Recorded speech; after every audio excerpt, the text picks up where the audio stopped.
मंजीय मर्यादा से आप सभी अवगत हैं, फिर भी मैं आपको बता दूं कि लाल, पीली और हरी बत्ती के साथ यह मंच आपको दिया जाएगा। हरी बत्ती संकेत देगी कि अब यह प्रसंग की चर्चा आपको आरंभ करनी है। पीली बत्ती 5 मिनट शेष को बताएगी और लाल बत्ती के साथ कथा का विराम करिएगा। और यह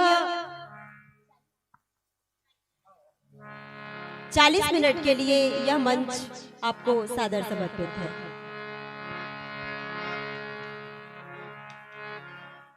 सियावर रामचंद्र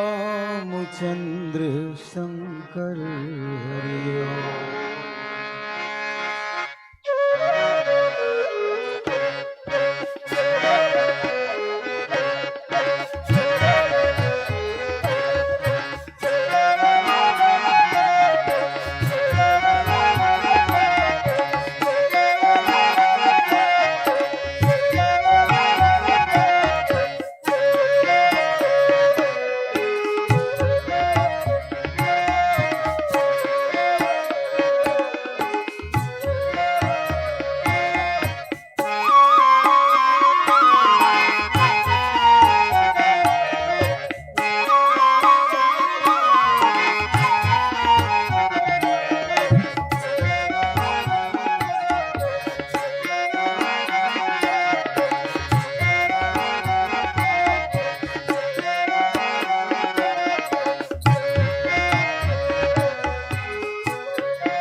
बोलिए सबर रामचंद्र की जय।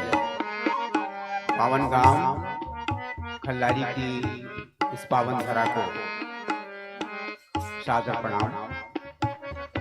भगवत स्वरूप मानस प्रेम सज्जनों, पूज्य गुरुजनों, समादरणीय मित्रों, ममतामयी करुणामयी माता बहनों, बाल मानस मंडली चरोदा भिलाई जिला दुर्ग की ओर से आप सभी प्रबुद्ध श्रोताओं का करबद्ध अभिवादन, सादर शीश नमन, सादर प्रणाम। आपके इस बहुत ही ख्याति नाम कथा मंच में भगवान श्री राम के पवित्र कथा के संपादन का सुंदर सा अवसर हमें भी प्राप्त हो रहा है। आप सबों ने हमें ये सुंदर सा सोनी अवसर प्रदान किया है। आप सबों के प्रति, आयोजन समिति के समस्त सदस्यों के प्रति, पदाधिकारियों के प्रति, इस मंच के सूत्रधारों के प्रति, वहाँ भोजनालय में कार्यरत बहुत स्नेह और आग्रह और सम्मान के साथ सबको भोजन कराने वाले राम भक्तों के प्रति हम अनुग्रहित हैं, कृतज्ञ हैं। सबको साधुवाद, धन्यवाद ज्ञापित कर रहे हैं। और आप सबों के खल्लारी महोत्सव में जितने भी लोग सम्मिलित हैं, सबके मंगलमय उज्जवल भविष्य की पावन कामना करते हैं। आपके समक्ष जिस प्रसंग पर संक्षिप्त रूप से विवेचना करनी है वह है रामचरितमानस के 6वें सोपान लंका कांड से। भगवान राम ने अभी उस विशाल समुद्र में पुल बनवाया, सेतु की स्थापना की है। और उसके बाद भगवान राम भगवान श्री शिव जी की स्थापना करते हैं, रामेश्वर की स्थापना करते हैं। अब रामेश्वर की स्थापना क्यों कर रहे हैं भगवान? बहुत रहस्य है इस कथा प्रसंग में। और गोस्वामी जी महाराज की बड़ी विशेषता कि वे बीच बीच में राम कथा के साथ साथ शिव कथा की स्थापना भी कर देते हैं। और यदि आपको कोई पूछे कि रामचरितमानस की सबसे बड़ी विशेषता क्या है, कोई एक विशेषता बताइए, कोई एक प्रमुख विशेषता बताइए, तो आप बिल्कुल स्पष्ट शब्दों में कह सकते हैं कि ये रामचरितमानस है। इसकी कथा को राम कथा से आरंभ होना चाहिए, पर इसकी कथा रामचरितमानस की सबसे बड़ी विशेषता ये है कि इसकी कथा शिव कथा से आरंभ होती है। माँ सती के जीवन की कथा, फिर भगवान शिव और पार्वती जी के मिलन की कथा, विवाह की कथा, भगवान कार्तिकेय के जन्म की कथा, भगवान गणपति के जन्म की कथा, और फिर उसके बाद राम जन्म की कथा। माने तात्पर्य क्या हुआ? तात्पर्य ये है कि गोस्वामी जी महाराज शिव कथा और राम कथा के बीच सेतुत्व की स्थापना करते हैं। सेतु दोनों को मिला देते हैं। जब कोई किसी जलाशय में या नदी में या नाले में जब सेतु बन जाता है, पुल जब बन जाता है, तो क्या होता है? यात्रा सुगम हो जाती है। गोस्वामी जी महाराज लिखते हैं कि अति अपार जे सरित बर जे सेतु कराई, चढ़ी चढ़ी कहूँ परम लघु बिन सम पार ही जाए। छोटी सी छोटी चीटी भी उस पुल के माध्यम से इस पार से उस पार जा सकती। तो क्या उस समय की परिस्थितियां ऐसी थी कि शिव और राम जी को या राम कथा और शिव जी की कथा को मिलाने की आवश्यकता थी? संत शिरोमणि प्रातः स्मरणीय गोस्वामी जी महाराज केवल कवि नहीं थे, वे समाज सुधारक भी थे, वे दर्शन शास्त्री भी थे, वे साहित्यकार भी थे, और उन्होंने अपने दायित्व का निर्वहन बहुत कुशलता के साथ किया है। आइए हम ये देख सकेंगे कि राम जी का सेतुत्व क्या है और शिव जी का सेतुत्व क्या है, और गोस्वामी जी राम और शिव को क्यों मिलाते हैं। प्रश्न प्रसंग में आप सबों का हृदय से अभिनंदन। बोलो श्याम राम।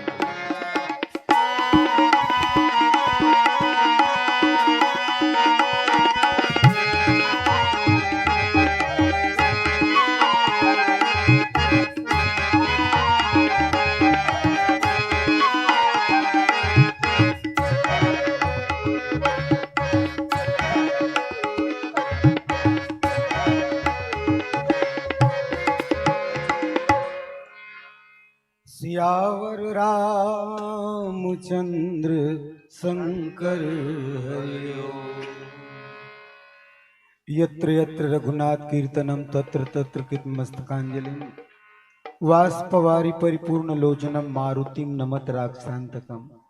जहाँ राम कथा आरंभ होती तो सबसे पहले आंजनेय से हनुमान जी महाराज का आगमन और राम कथा के विश्राम तक उनकी उपस्थिति बनी रहती है, क्योंकि वो राम कथा सुनने को रसिया हैं। आशुतोष कहते हैं, हनुमान सम नहीं बड़भागी, नहीं को राम चरण अनुरागी, गिरजा जासु प्रीति सेवकाई, बार बार प्रभु निज मुख गाई। जिनकी विशेषता कवन सो काज कठिन जगमाही, जो नहीं होत तात तुम पाही। ऐसे हनुमान जी महाराज के लिए पूज्य गुरुदेव पंडित राम किंकर महाराज जी कहते हैं, जिनके अस्तित्व से हमारा आपका अस्तित्व है। पवन नहीं होगा, हवा नहीं होगा तो हम आप कहाँ रहेंगे। इसलिए हनुमान जी के लिए कहते हैं कि जिनके अस्तित्व से हमारा आपका अस्तित्व है, ऐसे हनुमान जी महाराज आंजनेय जो नाते विथि धरा के बीच, भूमि भार हारी को स्नेह से उठाता कौन, कौन लांग पाता भला प्रबल पयोनिधि को, वंदनीय विदेहजा को धीरज बंधाता कौन, वाटिका उजार अमित निशाचरों को मार, प्रिया प्रीतम का मधुमिलन कराता कौन, कौन बनाता किंकर को राम गुण गायक, प्रभु की विजय पताका फहराता कौन। भूरी भूरी प्रशंसा राघवेंद्र सरकार अपने इष्ट भरत जी को माध्यम बना करके वे हनुमान जी महाराज को याद करते हैं। तो इस कथा मंडप पर भी हनुमान जी महाराज विराजित हैं, जो कलयुग के अमर देवता हैं। आइए हम हनुमान जी महाराज को याद करें।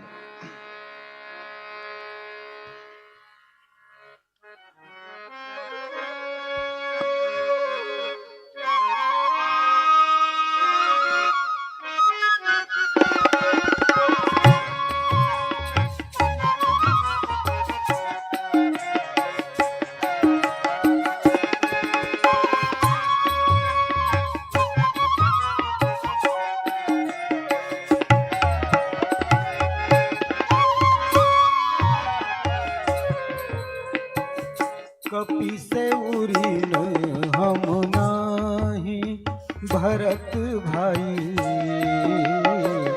कभी से उरीन हम नाई। भरत भाई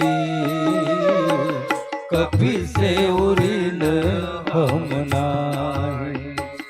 कभी से उरीन हम नाही नाही। कभी से उरीन हम नाही। भरत भाई कभी से उरीन हम नाही। भरत भाई कभी से उरीन हम नाही।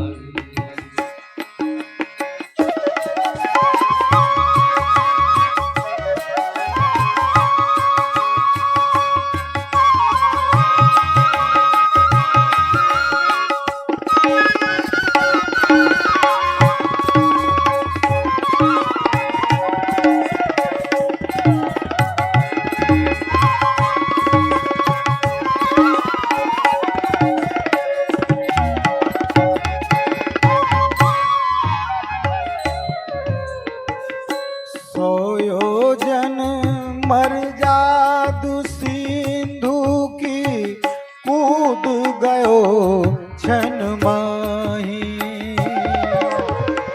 सोयोजन मर्याद सिंधु की कूद गयो छन माही। लंका जाई सिया सुधिलायो। लंका जारी सिया सुधिलायो। गर्व नहीं मन माही। भरत भाई कभी से उरीन हम नाही। भरत भाई कभी से उरीन हम नाही।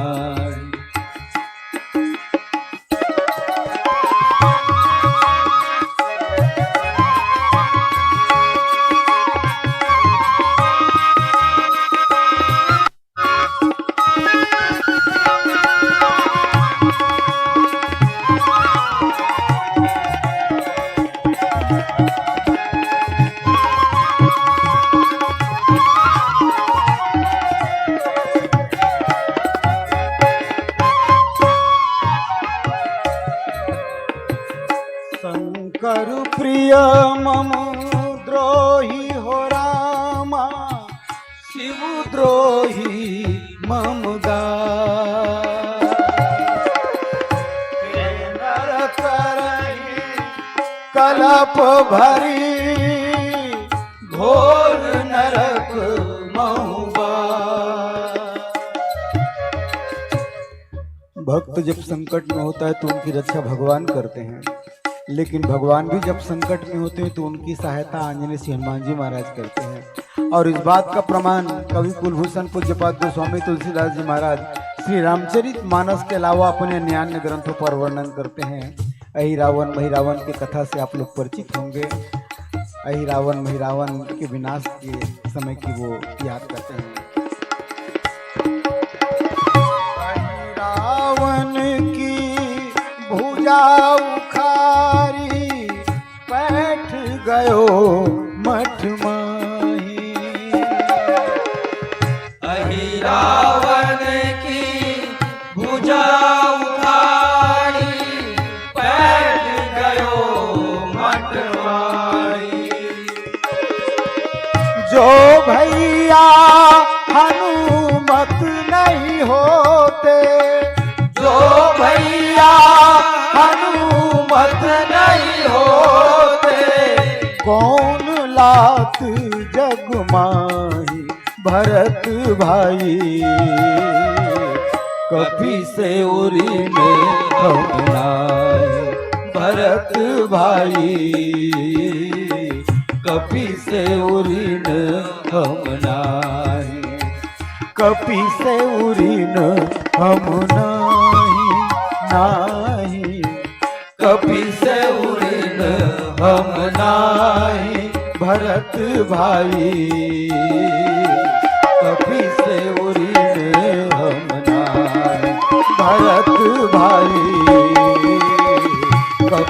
से उरीन हम नाही। भरत भाई कपि से उरीन हम नाही। भरत भाई कपि से उरीन हम नाही। सियावर रामचंद्र की जय। ओम गजाननं भूतगणादिसेवितं कपितजम्बूफलचारुभक्षणं उमासुतं शोकविनाशकारकं नमामि विघ्नेश्वरपादपङ्कजं। नीलाम्बरश्यामलकोमलाङ्गं सीतासमारोपितवामभागं पाणौ महासायकचारुचापं नमामि रामं रघुवंशनाथं। गुरुर्ब्रह्मा गुरुविष्णुर्देवो महेश्वरः गुरुः साक्षात् परं ब्रह्म तस्मै श्री गुरुवे नमः। शंकर प्रिय मम द्रोही शिव द्रोही मम दास ते नर करहि कलप भरी घोर नरक महुवास। लखन सिया रामचंद्र की जय। उमापति महादेव की जय। पवन सुत हनुमान की जय। गोस्वामी तुलसीदास जी महाराज की जय। सनातन धर्म की जय। अपने अपने गुरु गोविंद माता पिता की जय। बोल भाई सब संतन की जय। सब भक्तन की जय। जय जय श्री सीताराम। उपस्थित भगवत स्वरूप मानस प्रेमी सज्जनों, पूज्य गुरुजनों, समादरणीय मित्रों, ममतामयी करुणामयी माता बहनों, जैसा कि आप सब जानते हैं हरि अनंत हरि कथा अनंता। ईश्वर अनंत है और जितने भी प्रभु अनंत हैं उतनी उनकी प्यारी कथा अनंत है, अपरिमित है, असंख्य है। ऐसे महामहिम ईश्वर के चरित्र को आप सब बीच रखने में त्रुटियां संभावित है। अपनी गलतियों के लिए सर्वोत्तम क्षमा प्रार्थी हूँ। भगवान राम सागर के किनारे पहुंचे हुए हैं और सागर में सेतु बंधन का कार्य आरंभ हो चुका है। भगवान एक संकल्प लेते हैं राम जी और वहां पर लिंग थापी विधिवत करी पूजा शिव समान प्रिय मोहिन दूजा। भगवान श्री राम रामेश्वर की स्थापना करते हैं। भगवान श्री शिव की स्थापना करते हैं और भगवान श्री राम अपने श्री मुख से शिव महिमा का गायन करते हैं। भगवान कहते हैं कि शिव द्रोही मम दास कहावा सोनर सपने मोहि न पावा। यदि कोई ऐसा व्यक्ति है जो भगवान श्री शिव से द्रोह करता है तो मैं स्पष्ट शब्दों में कह दूं वो स्वप्न में भी मुझको प्राप्त नहीं कर सकता। शंकर विमुख भगति चह मोरी सोनार की मूढ़ मति थोरी। वो नारकी है जो भगवान शंकर से विमुख होता है, उसको मेरी भक्ति नहीं मिलेगी। सचमुच में राम जी की भक्ति के भंडारी कौन है? होय काम जो छल तज से भगति मोर शंकर ते ही दे। भगवान राम स्वयं कहते हैं कि जो लोग अकाम होकर के निष्काम होकर के शिव जी की आराधना करेंगे उनको मेरी भक्ति भगवान से शिव प्रदान करेंगे। दोनों ईश्वरों के बीच में ये सुंदर सा सेतु गोस्वामी जी ने बनाया। अब एक इस कारण पर कि गोस्वामी जी महाराज दो अवतारों को एक साथ क्यों जोड़ना चाहते हैं? एक प्रश्न है। हरिहर रूप एक गुणशीला, दोनों तो एक ही हैं। गोस्वामी जी ऐसे ही कहते हैं कि दोनों एक ही हैं। उस समय की परिस्थितियों को थोड़ा सा विहंगम दृष्टि से देख लें और बाह्य और अंतर परिस्थितियां उस समय कितनी विकृत हो चुकी थी, हम कितने दिशाहीन हो चुके थे और हम पर कैसे अत्याचार हो रहे थे। इस बात को हम इतिहास के पन्नों को उलटते हुए देखेंगे तो पता लगेगा कि हमारे देश में, गोस्वामी जी के समय की बात है, हमारे देश में आक्रांताओं का, मुगलों का राज्य स्थापित हो गया था। ये बाह्य पीड़ा है। बाह्य पीड़ा थी कि हमारे मंदिर तोड़े जा रहे थे, मूर्तियां खंडित हो रही थी, हमारे श्रद्धा के केंद्र समाप्त हो रहे थे। ये बाहरी पीड़ा है। वे आक्रांता, वे विदेशी मुगल हमारे धर्म स्थलों को समाप्त करने पर तुले हुए थे। धर्मांतरण हो रहा था। एक पीड़ा तो ये थी। और आंतरिक पीड़ा क्या थी? आंतरिक पीड़ा ये थी कि हम बिखरे हुए थे। कोई शैव कहा, भगवान शिव की आराधना करने वाला शैव अपने को शैव कहता था, मैं शैव। विष्णु जी की आराधना करने वाला, राम या कृष्ण की आराधना करने वाला अपने आप को वैष्णव कहता था। कोई दुर्गा जी की आराधना करता, वो अपने आप को शाक्त कहता। और इनमें आए दिन लड़ाइयां होती थी, संघर्ष होता था, एक दूसरे के खून के प्यासे थे। शैव मत वाले और वैष्णव मत वाले एक दूसरे के खून के प्यासे थे। ये हमारी आंतरिक परिस्थिति थी। कवि का हृदय रो रहा था और तब उस महान कवि ने शैव और वैष्णव दोनों को जोड़ने का प्रयास किया इस माध्यम से। इसलिए रामचरितमानस में शिव कथा पहले है।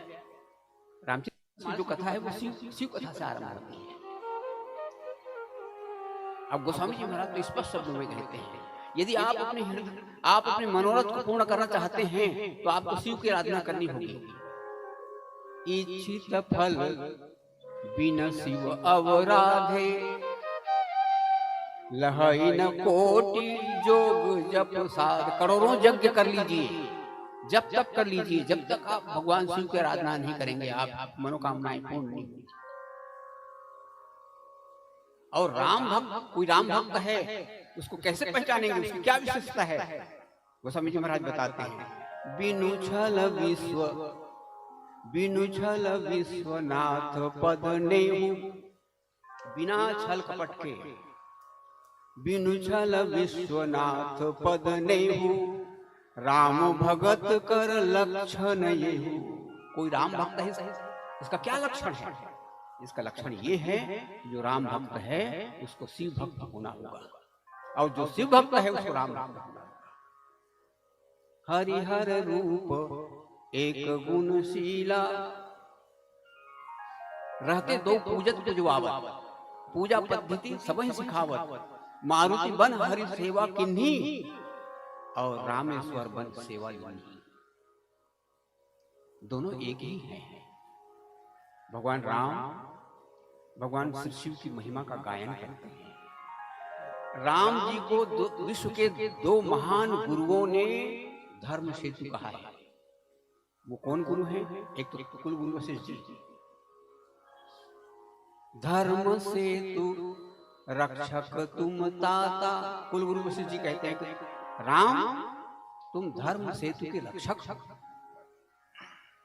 और एक और गुरु हुए श्रेष्ठ गुरु, जिनका नाम है विश्वामित्र। उन्होंने क्या कहा? धर्म सेतु पालक तुम ताता। विश्वामित्र जी ने कहा कि राम तुम धर्म सेतु के पालक हो। एक ने कहा संरक्षक हो, दूसरे ने कहा पालक हो। तात्पर्य क्या है? भगवान राम ने भगवान शिव को अपना आराध्य बनाया। ये रामेश्वर की स्थापना हो रही है। राम जी से पूछा गया, महाराज ये रामेश्वर शब्द की व्याख्या आप कैसे करेंगे? इसकी क्या व्याख्या होगी? भगवान राम ने कहा कि भाई रामस्य ईश्वर सह रामेश्वर। जो राम का ईश्वर है वो रामेश्वर है, माने शिव जी मेरे ईश्वर है। भगवान राम ने कहा कि शिव जी मेरे ईश्वर है, इसलिए ये रामेश्वर है। भगवान श्री शिव जी से पूछा गया, महाराज ये रामेश्वर शब्द इसकी क्या व्याख्या होगी आपके दृष्टिकोण से? तो भगवान श्री शिव कहते हैं, यश ईश्वर राम, यस्य यस्य माने जिसका, यश ईश्वर राम, जिसका ईश्वर राम है वो रामेश्वर है। व्याख्या बदल दी भगवान श्री शिव ने। राम जी ने शिव को अपना ईश्वर कहा और शिव जी ने राम को अपना ईश्वर कहा। ये रामेश्वर है। और इस प्रसंग की सबसे बड़ी विशेषता आप देखेंगे, हम आज राष्ट्रीय एकता की बात करते हैं। आज राष्ट्रीय एकता की बात हो रही है। हम कहते हैं कन्याकुमारी से, कश्मीर से लेकर कन्याकुमारी तक भारत एक है, हम ये कहते हैं। पर हमारे इस ऋषि ने, हमारे इस महाकवि ने, गोस्वामी तुलसीदास जी ने इस बात को पहले ही स्पष्ट कर दिया है, 500 साल पहले। गोस्वामी जी क्या कहते हैं? गोस्वामी जी कहते हैं, जो गंगा जल आन चढ़ाई। गंगा जी कहां बहती है? उत्तर भारत में। देखिए उत्तर भारत और दक्षिण भारत को कैसे जोड़ा गया है। इस महाकवि ने राष्ट्रीय एकता का प्रतिपादन कैसे किया है अपने इस महाकाव्य में। देखिए, जो गंगा जल आन चढ़ाई। गंगा जी कहां बहती है? उत्तर भारत में। और ये रामेश्वर कहां है? दक्षिण भारत में। उत्तर भारत में बहने वाली गंगा के जल को दक्षिण भारत के इस रामेश्वर तीर्थ में चढ़ा रहा है। भगवान रामेश्वर को समर्पित करना है। दोनों को जोड़ा, उत्तर और दक्षिण को। एक तरफ आर्य सभ्यता है तो दूसरी ओर दक्षिण द्रविड़ सभ्यता है। दोनों सभ्यताओं को भगवान राम ने जोड़ा। भगवान राम कहते हैं, शंकर प्रिय मम द्रोही, शिव द्रोही मम दास, ते नर करहि कलप भरी, घोर नरक महुवास। दोनों ही स्थिति में शंकर प्रिय मम द्रोही। कोई ऐसा व्यक्ति है जो भगवान शंकर से स्नेह करता है और मेरा द्रोह करता है, मुझसे दुश्मनी करता है। एक स्थिति तो ये है, या शिव द्रोही मम दास, या वो शिव से द्रोह करता है और मेरा भक्त कहलाता है। तो ऐसे भक्त को मैं क्या कहूंगा? ऐसा भक्त कैसा भक्त है? एक बहुत बड़ी गाली हमारे छत्तीसगढ़ में प्रसिद्ध है, वंचक भगत। वंचक, जिसकी श्रद्धा केंद्रित नहीं रहती, उसको हम लोग वंचक कहते हैं। वंचक भगत कहाई राम के, किंकर कंचन कोह काम के। वो वंचक भक्त है, इसकी श्रद्धा केंद्रित नहीं है। तात्पर्य यह है, भगवान राम ये कहना चाहते हैं कि जो भगवान शिव की आराधना करेगा उसको राम की आराधना करनी होगी, और जो राम की आराधना कर रहा है उसको शिव की आराधना करनी होगी। क्योंकि राम और शिव दोनों एक ही हैं। हरिहर रूप एक, गुण सीधा। आइए एक भजन के साथ आगे बढ़ते हैं। बोलिए श्याम रामचंद्र की जय।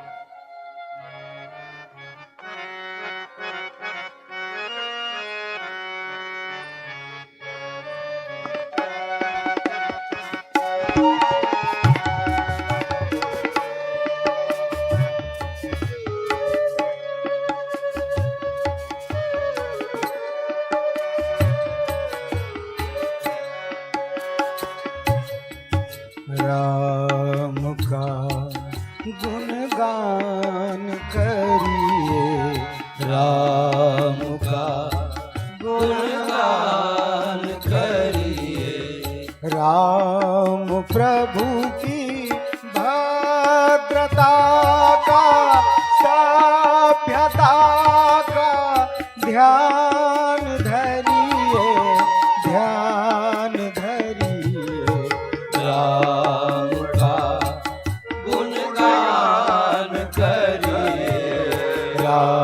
राम का गुणगान करिए, राम प्रभु की भद्रता का, सभ्यता का ध्यान धरिए, ध्यान धरिए, राम का गुणगान करिए, राम का गुणगान करिए।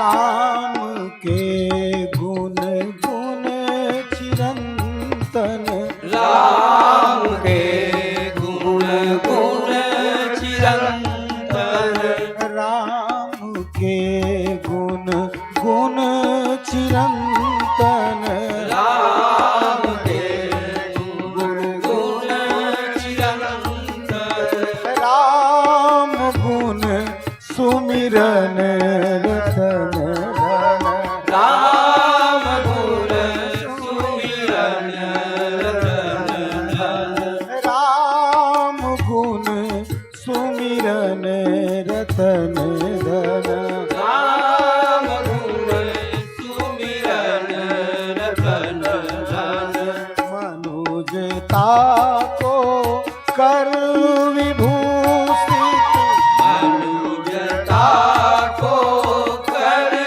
विभूषित, मनुजता को कर विभूषित, मनुज को धनवान करिए, ध्यान धरिए, राम का गुणगान करिए, राम का गुणगान करिए।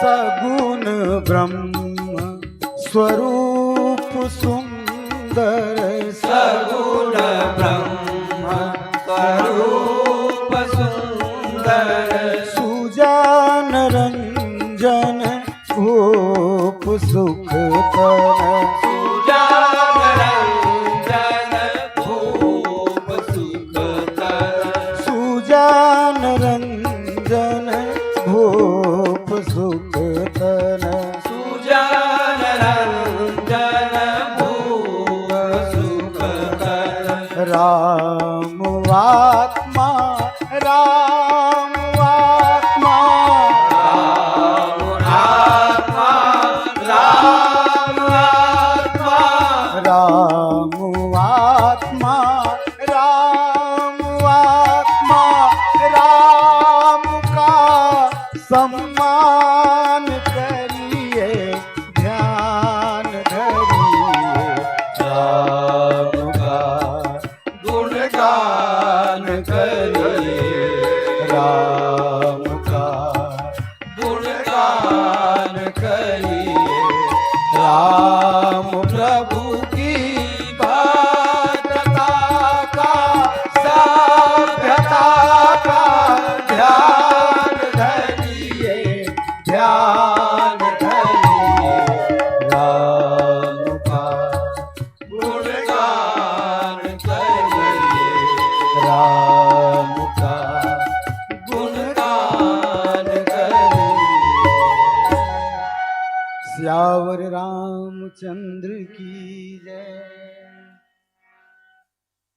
शंकर प्रिय मम द्रोही शिव द्रोही मम दास, ते नर करहि कलप भरी घोर नरक महुवास।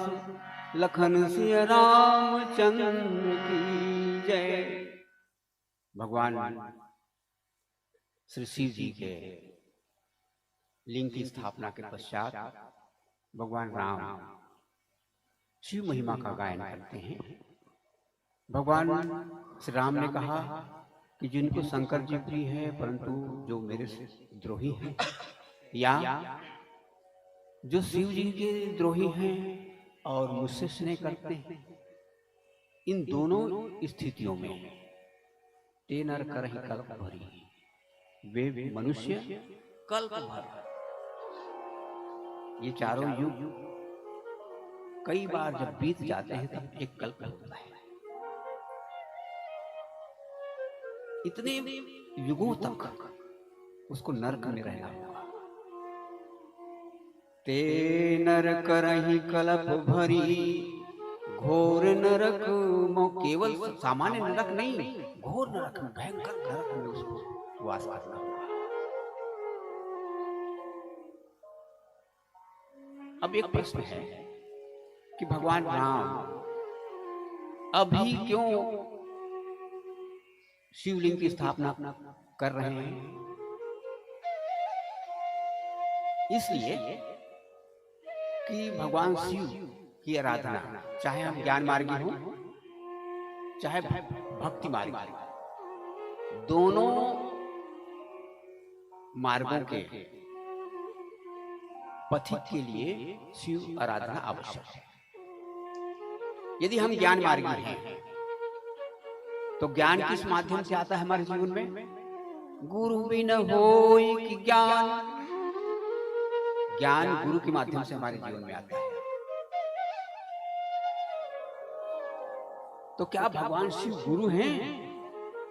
भगवान श्री शिव त्रिभुवन गुरु हैं। गोस्वामी जी महाराज यही कहते हैं, तुम त्रिभुवन गुरु वेद बखाना, आन जीव पामर का जाना। भगवान शिव तो त्रिभुवन गुरु हैं, तीनों लोकों के गुरु हैं। तो गुरु के माध्यम से ज्ञान आता है, इसलिए त्रिभुवन गुरु की आराधना आवश्यक है। यदि हम ज्ञान मार्गी हैं तो भगवान शिव की आराधना करनी होगी, और यदि हम भक्ति मार्गी हैं तो यदि हम भक्ति मार्गी हैं तो भगवान शिव कौन है? भगवान शिव जो है विश्वास के प्रतीक हैं। भवानी शंकर वंदे श्रद्धा विश्वास रूपिणौ, याभ्याम विना न पश्यन्ति सिद्धा स्वांतः स्थमीश्वरम। भगवान श्री शिव विश्वास स्वरूप हैं, भगवती पार्वती जी श्रद्धा है। इन दोनों की उपस्थिति में ही हम अपने अंतःकरण में स्थित ईश्वर को देख सकते हैं। और यदि हमारे जीवन में श्रद्धा नहीं है, विश्वास नहीं है, तो हम अपने अंतःकरण में स्थित ईश्वर को नहीं देख सकते। भगवान शिव और राम के बीच में तीन तरह का संबंध है, तीन संबंध। सेवक स्वामी सखा सब ही के, हित निरुपधि सब विधि तुलसी के। सेवक परस्पर, राम जी और शिव जी परस्पर एक दूसरे के सेवक हैं, एक दूसरे के स्वामी हैं, एक दूसरे के सखा हैं। और एक रामचरित मानस का एक दोहा इस बात को प्रमाणित भी करता है। भगवान राम जाके शिव जी के समक्ष खड़े होते हैं, पार्वती जी उधर तपस्या कर रही भगवान शिव को पाने के लिए, और भगवान राम दोनों हाथ जोड़ करके भगवान शिव से निवेदन कर रहे हैं, अब विनती मम सुनहु शिव। यदि मेरे स्वामी हैं आप तो मेरी विनती सुन लीजिए। अब विनती मम सुनहु शिव, जो मुँह पर निज नेहु। यदि आप मेरे मित्र हैं तो मुझ पर स्नेह कीजिए, और यदि मैं आपका स्वामी हूँ, मुझको आप स्वामी मानते हैं, तो मैं स्वामी हूँ, इसलिए मैं आपको आदेश देता हूँ। क्या? जाई विवाह शैलज ही, यह मोहि मांगे देहु। जाइए भगवती पार्वती से विवाह कीजिए। इस दोहे में ही तीनों संबंध, सेवक स्वामी सखा शिव की, ये तीनों संबंध स्पष्ट होते हैं। संकेत हो रहा है समय का। एक छोटा सा भजन हम आपके समक्ष प्रस्तुत करेंगे, उसके बाद विदा लेंगे। बोलिए श्यावर रामचंद्र की जय।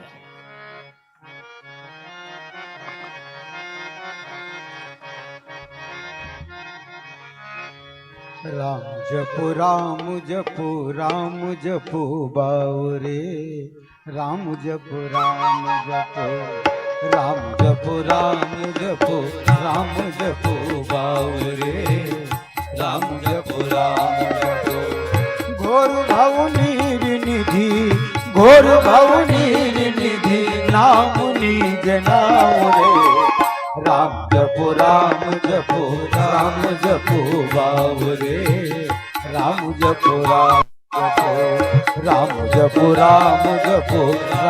जपो बावरे राम जपो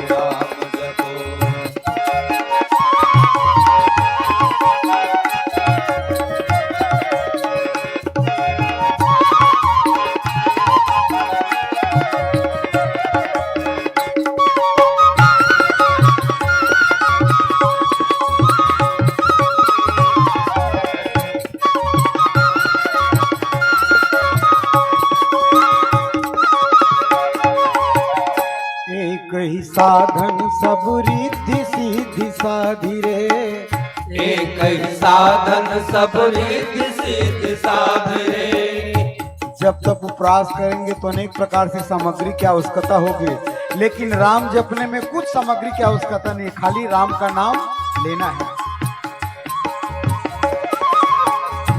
एक ही साधन सब रिद्धि सिद्धि साधि रे एक ही साधन सब रिद्धि सिद्धि साधरे ग्रस्त कलि रोग जोग ग्रस्त कलि रोग जोग संयम समाधि रे राम जपो बावरे राम जपो बावरे राम जपो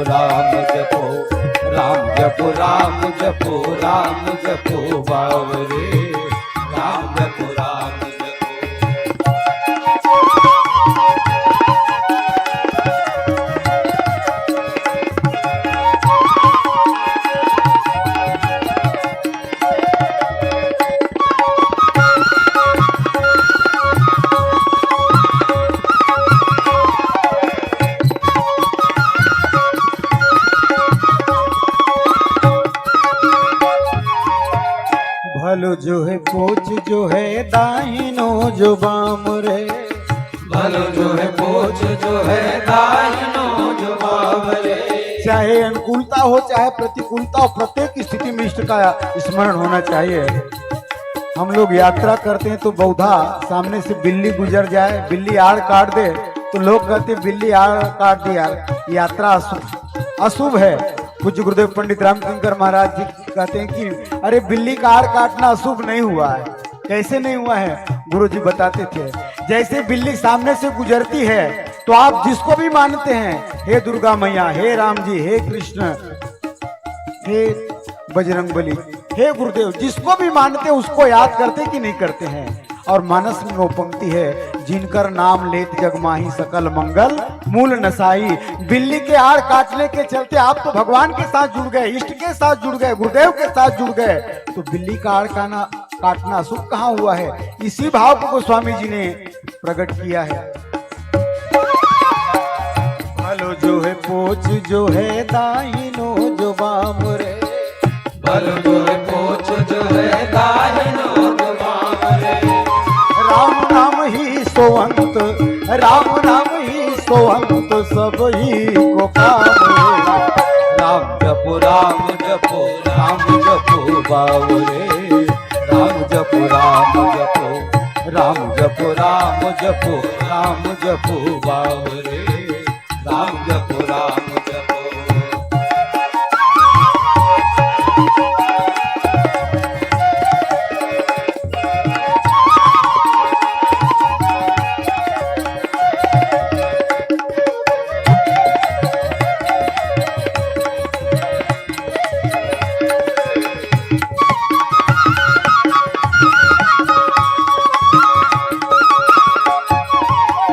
राम नाम छाड़ी जो भरोसो करे और रे राम नाम छाड़ी जो भरोसो करे और रे 2 दिनों तक आप लोगों ने राम कथा का आयोजन किया है। चिंता करने की आवश्यकता नहीं है, परमात्मा की कृपा जरूर बरसेगी। हम लोग संसार पे बहुत सी बातों पर विश्वास कर लेते हैं, लेकिन भगवान पर विश्वास नहीं करते। राम नाम छाड़ी जो भरोसो करे और रे राम नाम छाड़ी जो भरोसो करे और रे परोसो त्यागी, तुलसी परोसो त्यागी, मांगे कुर कौर रे। राम जपो राम जपो राम जपो बावरे, राम जपो राम जपो राम जपो राम जपो राम जपो बावरे, राम जपो राम जपो। घोर भाव नीर निधि, घोर भाव नीर निधि, नाम निज नाम रे। राम जपो राम जपो बावरे, राम जपो राम जपो राम जपो राम जपो राम जपो बावरे, राम जपो राम जपो राम जपो राम जपो राम जपो बावरे, राम जपो राम जपो। सियावर रामचंद्र शंकर हरिओम। एक बार जोरदार थापड़ी बजा के स्वागत करो।